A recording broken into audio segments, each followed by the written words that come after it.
Thought I'd do a video for Cancer today. We'll get a reading. It's the full moon in Capricorn, but most of the energy right now is in Cancer. So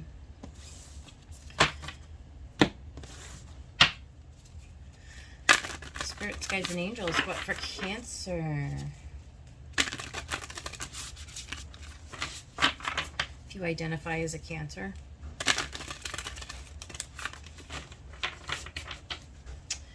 We will be in your sign for another week, so we're getting to the end. We are nearing the end.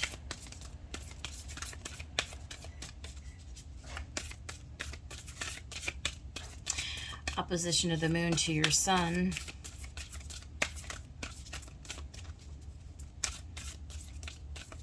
It's this back and forth energy in an opposition, right? Trust the universe.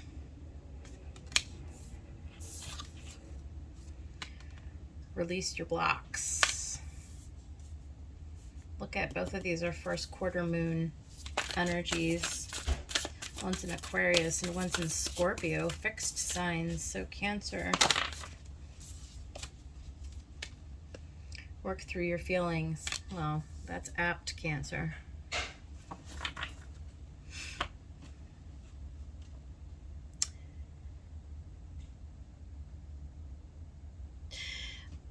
Just getting like this thing of like holding on, like being stubborn, like Four of Pentacles energy, right? Like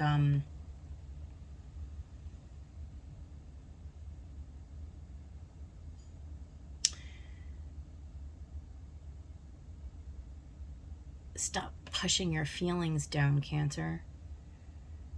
Stop, you know what I mean? You're like shoving that down, and trust that, the divine is going to help you to face those things. I mean, I get it. But there's a stubborn energy here, and there's also like an energy of impulsivity at the same time, where like being triggered, right? And when we get triggered, it's just because there is a blockage. There's something that's stuck within you. So I feel like this full moon is highlighting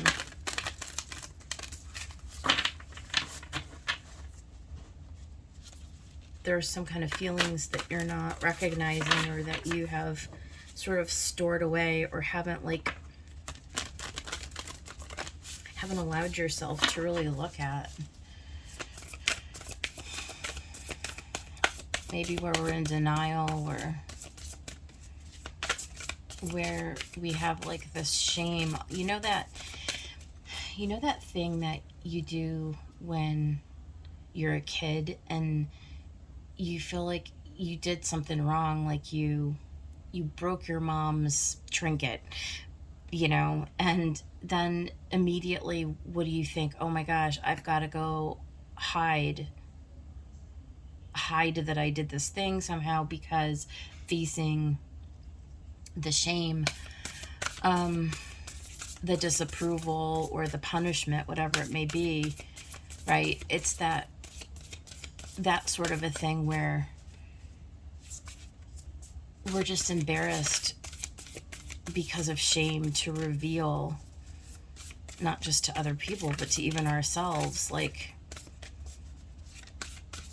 so it's like sort of being willing to face like your humanness, because everybody has that thing. Everybody has that. It's fundamental. It's just the human experience. Like, and especially Cancer, because it's like that's the whole human consciousness evolves out of Cancer, and it's like Cancer is that deep reservoir where you can face your feelings, and it's like this release, or this forgiveness of the self. It's like you don't even have to forgive that you're a human being, but like somehow we're like trapped or stuck in that, like that thing that pattern, it's unconscious almost. It is unconscious. It's like being part of the human collective means facing your fears, you know. So what did we get? The midheaven, the pinnacle. Well, that's interesting because the midheaven is the 10th house in astrology, and that's ruled by Capricorn, and that's where this full moon is. It's reflecting, right? So the full moon reflects the light of the sun. So the shadow at the very height is shining this reflection all over the land, all over the collective of the entire human race. At the height of your achievement, where are you still suppressing the things that are in the depths, right? So interesting. The moon is normally, you know, at home in the sign of Cancer, and when it's opposed, you know, from Capricorn, it serves as a mirror. Cancer, it serves as a mirror. It reflects back to you the reality. You know, sometimes we don't want to stop and look in the mirror because we are afraid of our own reflection. We're afraid to actually see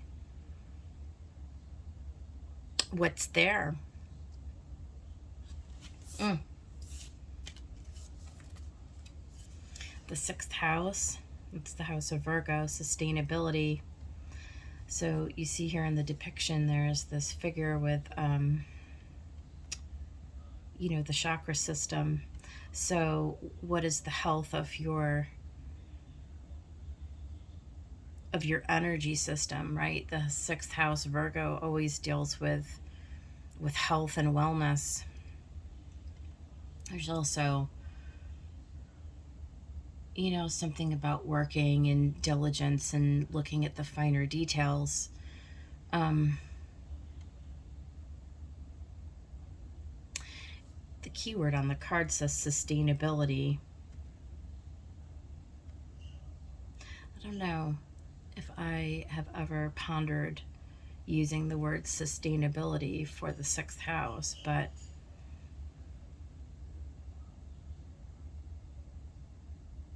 it certainly is where we take the energy from the 4th house in Cancer into the 5th house of Leo, and we sort of bring it into, I guess that's a sustainability. I guess you could see it that way. It's like how everything is working together, how it works for you, how your body becomes integrated, you know, in a sense, how it's all functioning together. Oh my gosh, and then we got the 3rd house of communication. That's Gemini.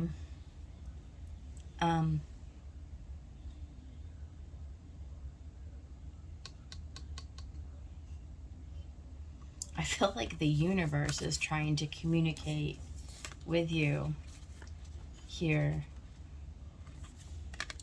about working through your feelings, about trusting the process.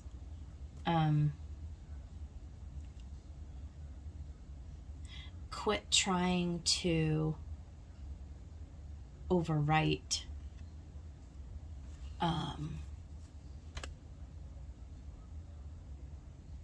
quit trying to avoid, quit trying to overwrite or place your own narrative on the way that you think that things should be, and just allow them to be whatever they are. The 8th house is a mystery. The 8th house is a mystery. I know a lot about it. I have a stellium in the 8th house. It's the house of Scorpio. It's that death and rebirth, you know. It's a mystery how things work in the 8th house. The sun doesn't make its way very readily over to there. So it's very much shadowy moon energy. It's a water house. So Cancer, it's not a place where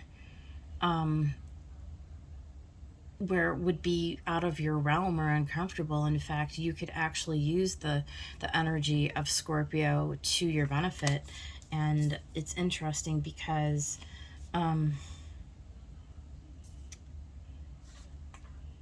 the art of allowance is a key theme for eighth house energy. It's like we don't know the mysterious ways that like God has planned for us all. You know how it is. There's that whole releasing energy where we don't get to hold on, we don't get to control, we don't get to know the how and the why always.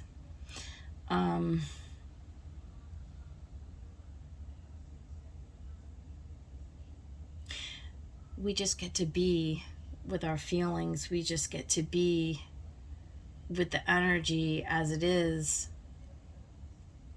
and sort of step back in amazement as the universe uses to work it, works to use it, to our advantage. When you're in the eighth house, there's a lot of surrender. Just go talk to your fellow Scorpios for a little while.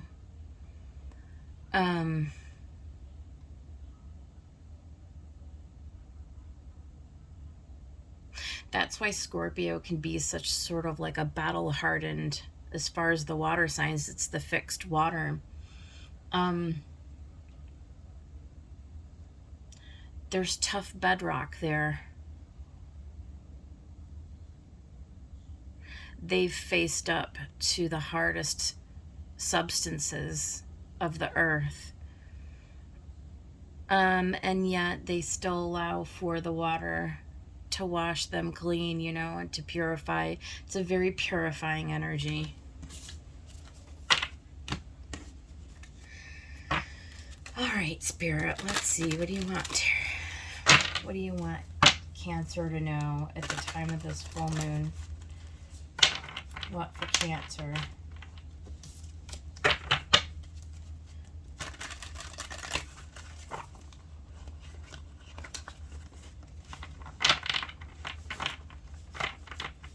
Trust the universe, release your blocks, work through your feelings. In work and career, maybe for some of you there's this opportunity to go and do some like writing. Third house a lot of times talks about writing.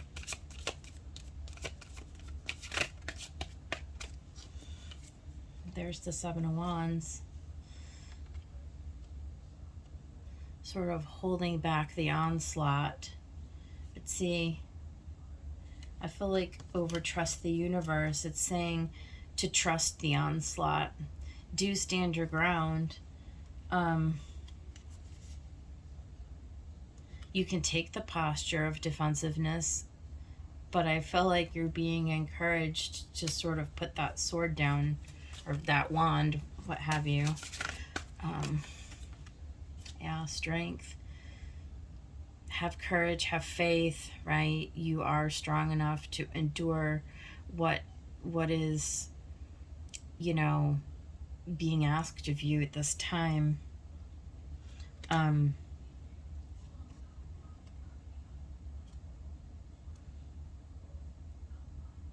Don't hold on quite so tightly.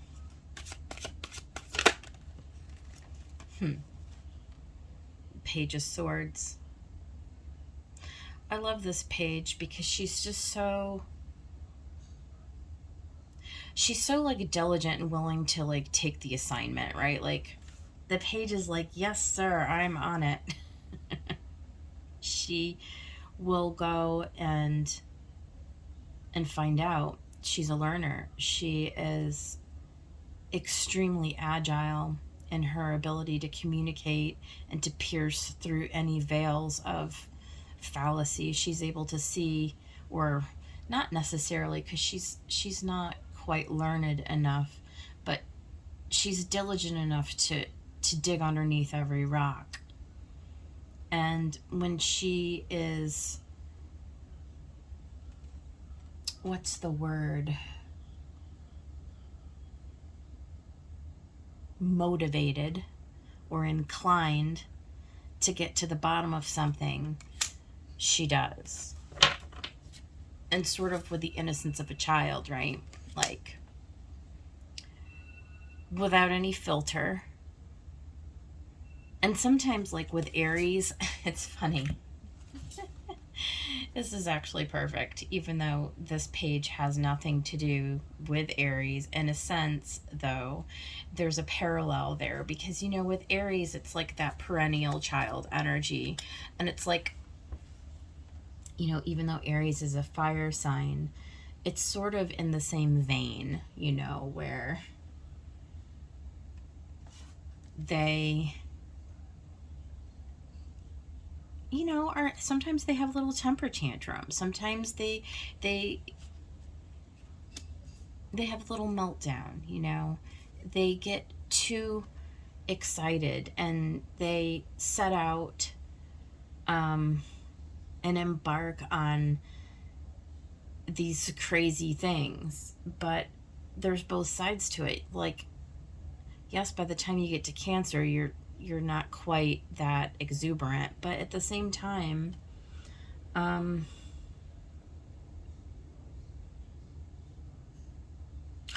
there's something about having the strength to kind of begin that sort of journey. Interesting. Let's see what's over the midheaven, because this is our Capricorn moon coming in down here. Capricorn is a mountain goat. He like climbs up the side of a mountain, right? And mountain goats are extremely agile. They can cross terrain that like no other animal can do. Capricorn is extremely tenacious, okay? Look, you've got the Six of Cups and the Knight of Cups. A lot of emotion. There's a lot of emotion. But you are working through your feelings here, right?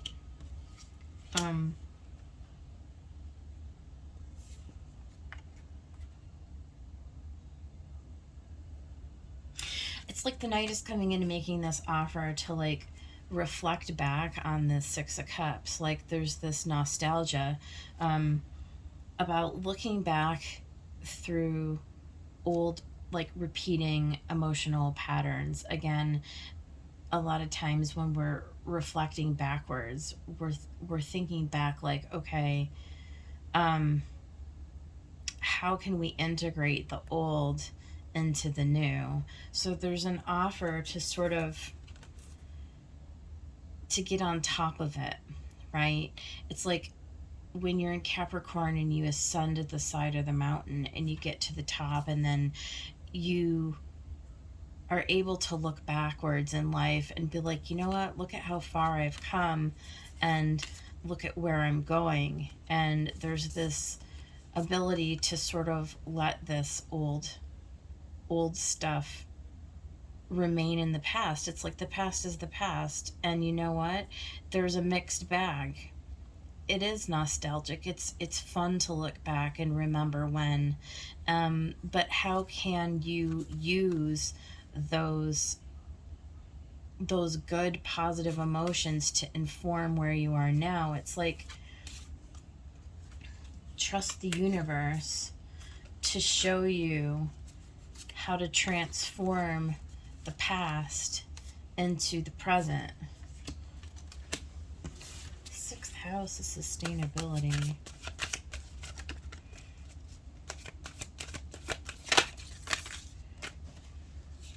Yeah, Three of Coins. It's Taurian energy, isn't it? Taurus? I think it is. But anyways, it's building a solid foundation. It's, you know, working, collaborating and working on something that's going to have a good foundation, something that you can sustain, right? There's something about embarking on a new path, a new project. Like,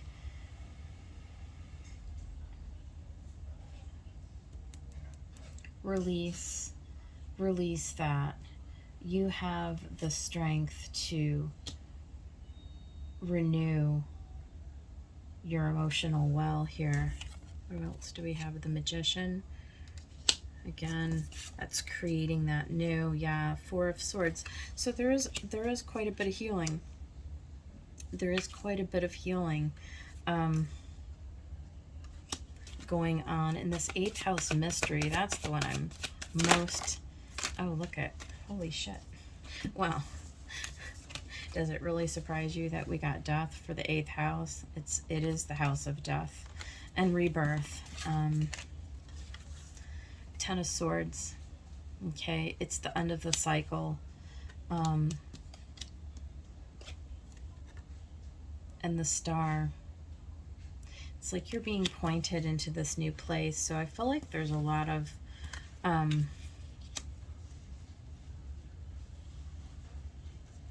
Cancer, I just feel like there's a real beautiful opportunity to sort of heal these old wounds, these old emotions, and to get into a place of allowance, really, just to release those old blocks and to set off on something that's more sustainable. Recognizing that your own health and your own well-being are going to be influenced by